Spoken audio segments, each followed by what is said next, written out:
नमस्कार, मी मेघनाज किचनमध्ये तुमचं स्वागत आहे। तर आज मी इथं भटुरे बनवणार आहे। तर भटुरे म्हटलं की सगळेजण मैद्याचाच वापर करतात। तर आज आपण इथं गव्हाच्या पिठाचं भटुरे बनवणार आहोत, तेही टम्म असं फुगलेले। चला तर मग व्हिडिओला सुरुवात करूयात। त्यासाठी मी इथं गव्हाचं पीठ घेतलेलं आहे। तर तुम्ही काही वापरू शकता, गव्हाचं पीठ किंवा मैदा।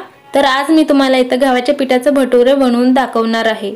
त्याच्यामध्ये आता मी चवीपुरतं मीठ घालून घेतलेलं आहे, साधारण 1 चमचा एवढं। त्याचबरोबर मी इथं साखर घालून घेत आहे, मोठ्या चमच्याने 1 चमचा एवढं साखर घातलेलं आहे।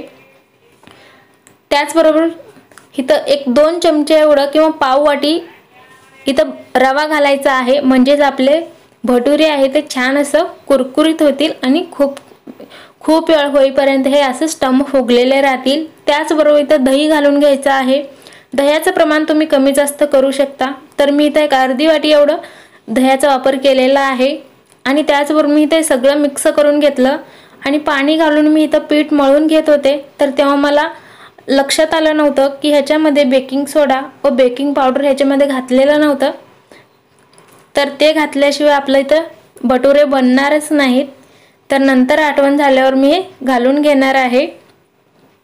तर साधारण अर्धा चमचा एवढं बेकिंग पावडर ह्याच्यामध्ये घालायचं आहे आणि पाव चमचा एवढं बेकिंग सोडा ह्याच्यामध्ये घालून घ्यायचं आहे। तर तुम्ही सगळं मीठ, साखर, रवा वगैरे घालतानाच हे सगळं घालायचं आहे। मला आठवण नव्हतं म्हणून मी ह्याच्यामध्ये आत्ता घालून घेतलेलं आहे। सगळं मिक्स करून घ्यायचं आणि त्यानंतर जेवढं पाणी तसं लागेल तसं घट्टसर आपल्याला ह्याचं पीठ इथं मळून घ्यायचं आहे। तर खूप पाणी न घालता ह्याला घट्टसर मळायचं आहे, म्हणजेच आपले भटुरे आहे ते छान असं क्रिस्पी आणि टम्म फुगलेले राहतील। तर तुम्ही बघू शकता, ह्याला मी हातानेच असं 3 ते 4 मिनिटं असं मऊ करून घेतलेलं आहे, पाणी वगैरे न लावता। तर इथं आपलं पीठ आहे तो मळून झालेला आहे। तर ह्याला तुम्ही ह्याच्यावर तेल किंवा तूप किंवा बटर काही लावून ह्याला असं बाजूला ठेवून द्यायचं आहे। तुम्ही बघू शकता एवढं हे घट्ट आहे इथं। तर आता आपल्याला ह्याला असंच ठेवून द्यायचं आहे।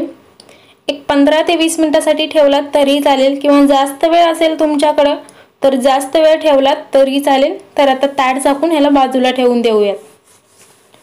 तर अर्धा तास इथं झालेला आहे। तुम्ही बघू शकता आपलं पीठ आहे तो छान असं मुरलेला आहे, मऊसूत झालेला आहे। तर आणखीन 1-2 मिनिटं ह्याला असं छान मऊ करून घ्यायचं आहे आणि त्याच्यानंतर एक पुरी एवढा किंवा भटुरे एवढा ह्याचा गोळा इथं घ्यायचा आहे। तुम्हाला जर भटुरे मोठा करायचा असेल ह्याच्यापेक्षा तर तुम्ही आणखीन मोठा इथं गोळा घेऊ शकता किंवा छोटा करायचा असेल तर तुम्ही इथं छोटा सुद्धा घेऊ शकता। तर ह्याला तुम्ही तेल लावून किंवा पीठ लावून सुद्धा लाटू शकता। तर आज मी इथं तसंच करणार आहे, तेल सुद्धा लावलेलं नाहीये आणि पीठ सुद्धा लावलेलं नाहीये। तर तुम्ही बघू शकता छान असं इथं पुरीसारखं लाटून घेत आहे। तर लागलं तर तुम्ही इथं तेल किंवा पीठ लावून ह्याला लाटून घेऊ शकता। खूप पातळ असं लाटायचं नाहीये आणि खूप जाडसर सुद्धा ठेवायचं नाहीये। तर हे बघा मी एवढं इथं ह्याचा साईज आहे तो ठेवून दिलेला आहे, खूप मोठं सुद्धा नाही खूप बारीक सुद्धा नाही, असं करून घ्यायचं आहे। बाजूला कढईमध्ये तेल गरम होण्यासाठी ठेवून दिलेलं आहे। तर आता आपण ह्याला तळून घेऊयात। तर तेल आहे तो छान असं कडकडीत गरम व्हायला पाहिजे। तर आता गॅस इथं मध्यम किंवा मोठा ठेवला तरी चालेल। तर घालून घेतलेला आहे, एक झारी घ्यायचं आणि त्यामध्ये असं हलक्या हाताने ह्याला दाबायचं आहे, म्हणजे आपले भटुरे आहे तो छान असं टम्म फुगेल। तर हे बघा 1 मिनिटानंतर मी ह्याला इथं पलटी करून घेतलेला आहे आणि ह्याच्या साईडने सुद्धा 1-2 मिनिटं ह्याला छान असं तळून घेऊयात। तर तुम्ही बघू शकता आपलं छान असं टम्मपणे इथं भटुरे आहे तो बनवून तयार झालेला आहे। दोन्ही साईडने छान असं रंग येईपर्यंत ह्याला मी असं तळून घेतलेलं आहे। तर आता आपण ह्याला बाजूला काढून घेऊयात।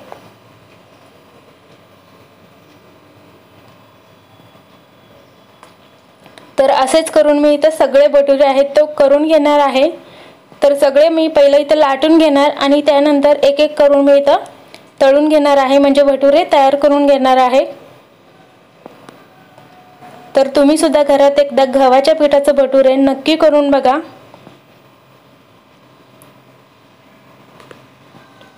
तर गव्हाच्या पिठाचे सुद्धा असंच खूप वेळ टम्म असं फुगून राहतील।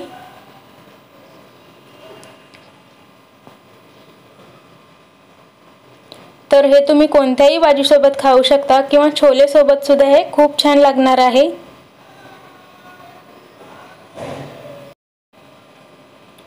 तर तुम्ही इथं बघू शकता माझे सगळे इथं भटुरे आहेत ते बनवून तयार झालेले आहेत आणि सगळे असं छान टम्म असं फुगलेले आहेत। हे खूप वेळ असंच हे टम्म फुगून राहतील। तर आता मी त्यातलं तुम्हाला एक इथं काढून दाखवते।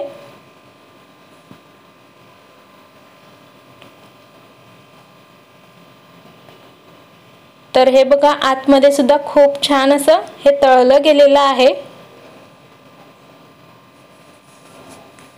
आणि तेवढं पातळ नाही आणि तेवढं हे पण नाही, असं आपलं भटुरे इथं बनवून तयार आहे। तर तुम्ही सुद्धा घरात एकदा नक्की करून बघा। तर मी इथं एका ताटमध्ये छोले सुद्धा भाजी इथं बनवून तयार केलेला आहे।